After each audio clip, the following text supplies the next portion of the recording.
As we approach Christmas, commemorating the birth of Jesus Christ in the humble stable of Bethlehem, I extend profound admiration and gratitude to Jesus.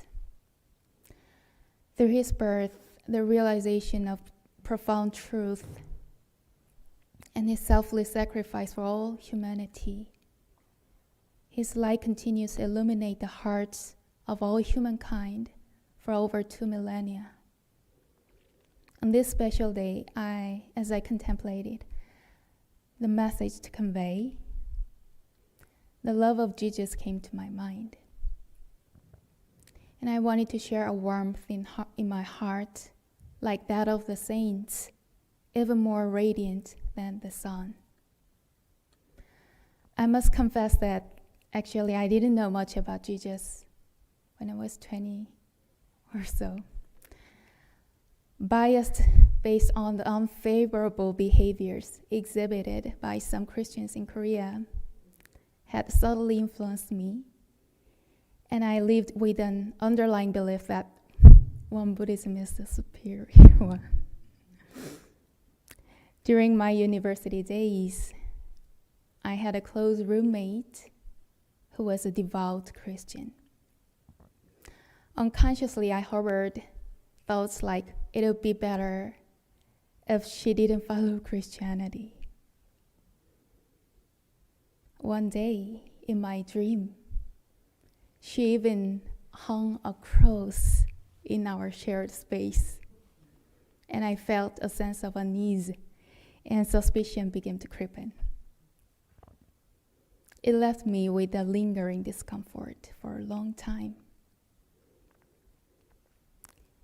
And after that time, I had the honor of receiving teachings from the head Dharma master and senior masters in the center headquarters of Won Buddhism as we gathered for a regular retreat. At this retreat, we were graced with the Dharma discourse on the teachings of the late Master Daesan, who held the esteemed position of the third Prime Dharma Master in Won Buddhism. His discourse centered on his transmission verse, "Truth is one, the word is one. Humanity is one family. The world is one workplace. Let us pioneer one world." In that moment, I felt something within me thawing away. Throughout history, sages have unfolded the dharmas with a great compassionate heart, emphasizing with all sentient beings groaning in pain within the turbulent sea of suffering. In that instance, I deeply sensed a commonality between the spirit of the founding master Sotaesan of Won Buddhism, Jesus, and all sages, a universal aspiration to save all beings. Religious barriers in my heart dissolved, and the sharp edges of emotions softened. It seemed that my friend also felt my transformation, and to this day we maintain a good relationship with warmth and affection. It has been said that truth is one, and the Master Daesan illuminated the concept of love more radiant than the sun, drawing inspiration from exemplary figures such as Buddha, Lao Tzu, Confucius, Jesus, and Ichadon in Korea, to symbolize the warmth of enlightened sages. Among them, when Buddha in a past life was deeply devoted to ascetic practice, he faced a severe trial inflicted by King Gari, who cut off all his limbs. Remarkably, Buddha harbored no resentment or anger. Instead, he made a vow to save all sentient beings in pain. This compassionate pledge led him to dedicate himself tirelessly to alleviating the suffering of all sentient beings. And this great vow has been passed down through the ages, spanning over 3,000 years, as an enduring legacy for humanity. During Confucius' journey to educate the masses amidst a chaotic period in China, he encountered a situation where he was mistaken for the most notorious villain in the country due to a striking resemblance. Crossing a mountain, he found himself surrounded by locals who, under the misperception, besieged him for over a week, leaving him without a drop of water or mouthful of food. Despite these hardships, Confucius displayed equanimity, harboring no resentment toward the heavens or blaming people. His disciples, following their teacher's example, neither resented their master, nor criticized others. Instead, they maintained a serene composure. Surprisingly, those who had surrounded them, touched by their magnanimity, ended up worshiping and releasing them. This significant virtue was then passed down to humanity. And when Jesus, due to Judas' betrayal, was led to Calvary with the cross on his shoulders, the mere weight of the cross was enough to make him stumble. As Roman soldiers continued to whip and scourge him with leather straps, he became covered in blood. While being struck and dragged, his mother followed along the 7 steps leading to the crucifixion site, pleading tearfully, "Just once, deny that you are the Messiah, and you can live." Despite her desperate pleas, he remained steadfast. Even when a fellow condemned prisoner who was being crucified alongside him insulted Jesus, he responded not with anger, but with forgiveness, embracing the man until the end. Jesus had a heart of forgiveness and compassion, which he demonstrated when he was nailed to the cross. This profound love and forgiveness he showed have been passed down to humanity. What was the commonality among these enlightened sages? It was the act of sacrificing themselves to revive the minds of all, saving the entire nation and the world. The love, radiant as the sun, in the enlightened sages was, in essence, the heart of saving. I pondered a lot on how to convey the spirit of the sages through just words. Later on, I realized that I should share the heart of those sages exactly as I received it through the teachings of my teachers. A few days ago was the anniversary of my father's passing. Thankfully, ministers held a memorial service for him here.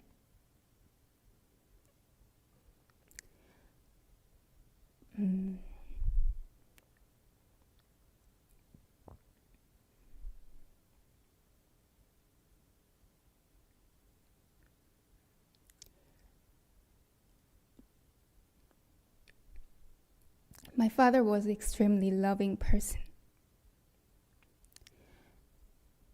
He was a tremendously warm father, giving immense love to his children, but always sharing everything to others when something good happened, making our family financially difficult and causing stress for my mother. So from a very young age, I had to earn money through tutoring to support my parents and siblings. As the eldest daughter, the sense of responsibility weighed heavily on me, and I often resented my father. Even when my father's business wasn't doing well and he faced hardships, I didn't show any understanding for his painful heart.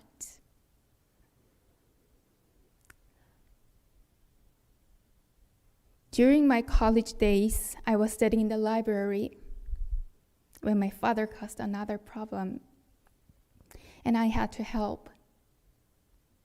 I was so irritated and angry. Every day felt like living with water pouring into the broken jar. Unable to confide in anyone, I lived as if suffocating in deep water. Then my younger sibling suggested contacting Cardinal Master Changsan, who is at the center headquarters of Won Buddhism, if feeling troubled. Gathering courage, I dialed the number. I gathered my thoughts, and in the very first call, Master Changsan greeted me as if he knew me very well, asking, "Is it urgent?" And I said yes.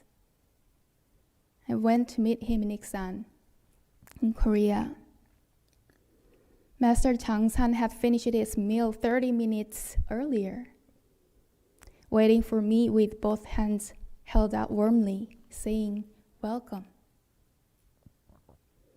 He asked me about the details of my situation, inquired further, and listened to my story very attentively.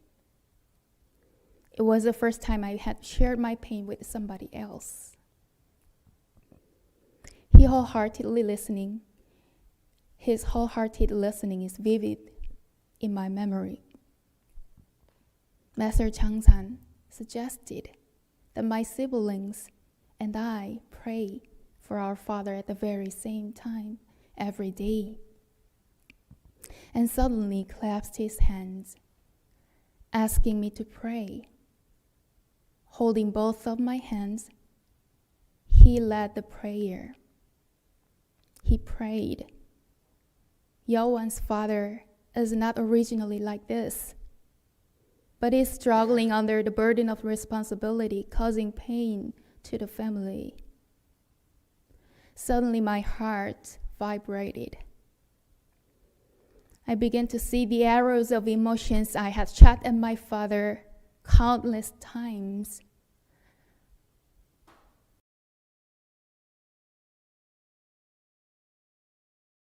Originally, my father was not such a person.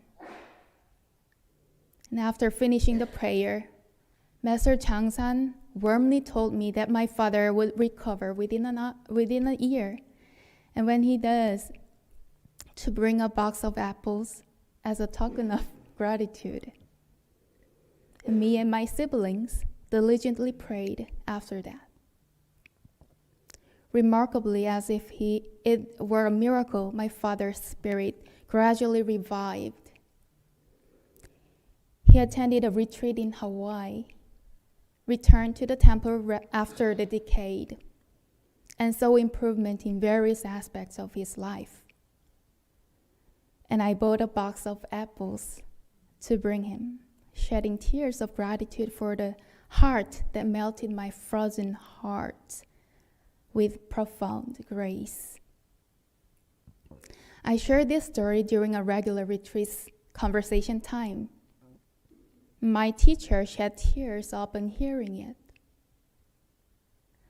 In that moment, I felt that my teacher emphasized with my pain, suffering, and the entire process of healing.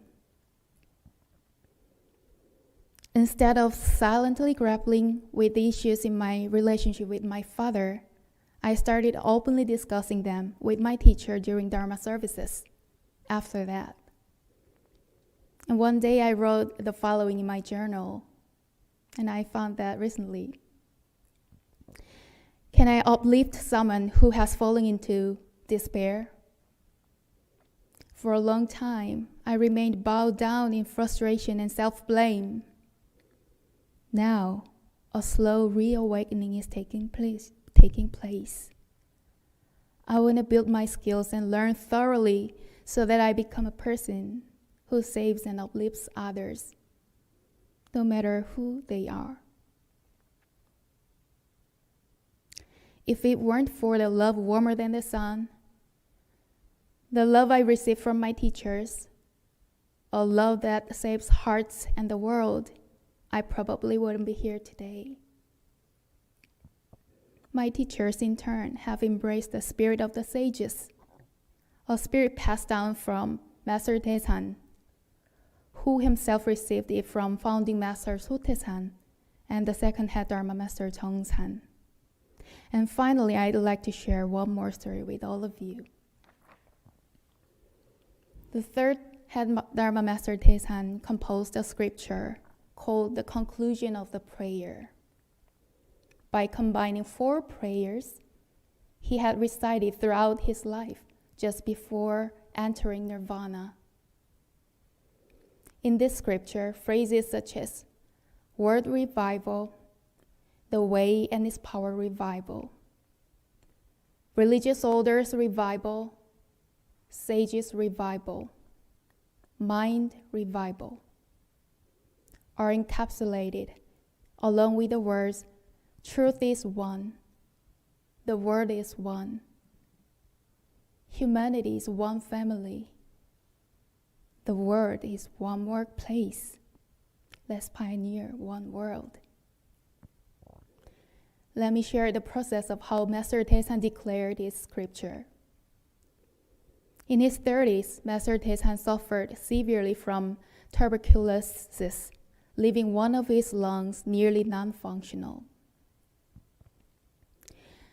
Despite his sickness and numerous complications, with temperatures rising above 104 degrees, when he expressed his determination to go to Hawaii, his primary physician, disciples, and the order strongly opposed, considering it the journey impossible due to his critical condition.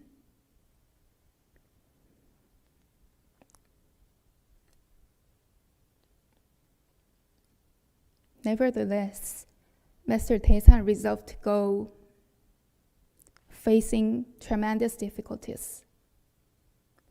Due to his frail health, Master Taesan made the arduous journey to Seoul by car. After resting for a week to regain his strength, he embarked on another plane journey. The disciple attached an improvised bed to the economy seat, allowing Cardinal Master Taesan to lie motionless for the entire 8-hour flight without consuming any food. During that time, the minister of Hawaii Temple expressed the following sentiments. Despite the severe state of Cardinal Master Taesan's health, he insisted on going to Hawaii, overcoming the opposition from his primary physician. When he arrived at Honolulu International Airport in a wheelchair, I couldn't help but think it was a dream, shedding tears uncontrollably. It was at that moment that I realized that sagely aspiration of Master Taesan profoundly moved even the heavens. Why did the sage, with such determination and risking his life, go all the way to Hawaii? I believe it was to transmit the great spirit and the mind seal of the founding Master Sotaesan to the entire world, leading all sentient beings drowning in the turbulent sea of suffering to a vast and immeasurable paradise.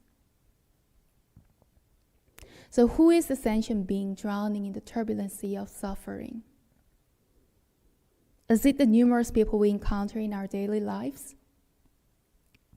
Is it the fellow practitioners beside us right now? Why have the sages, especially founding Master Sotaesan, come to this world? Why did Master Taesan come to Hawaii?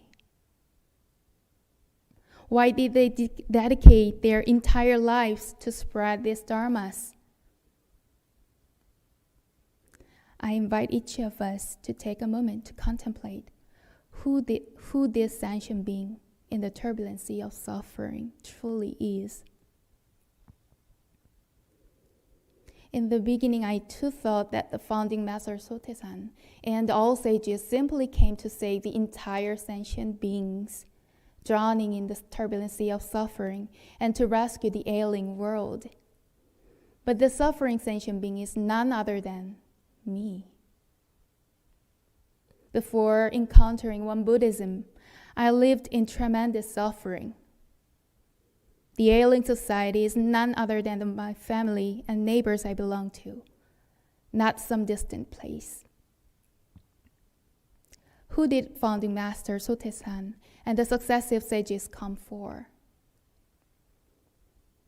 They came for me, for my family, to save our country and to rescue this world. And the moment we feel this in our hearts, we are deeply connected with the sages. Now close your eyes and follow along by placing hands over your heart. How much love do I have for myself right now? Have I not been too hard on myself through this year? Have I listened to the voice of my heart? Now open your eyes and look around the person next to you. Can you feel their heart, pain, and emotions with your heart? How much of my heart can I offer for that person? The love of the sages begins here, and action starts from my own seat. If I neglect myself and don't listen to my voice, my surroundings become unclear, and I end up rejecting others. Even when it feels tough, painful, and despairing, I hope you never forget that all the sages came to this world, not for someone else, but for each one of you. With just that fact alone, each of you is the most precious person in this world. I hope that a love warmer than the sun of the sages, which revitalized my entire existence, will revive and flourish even more in 2024. Thank you.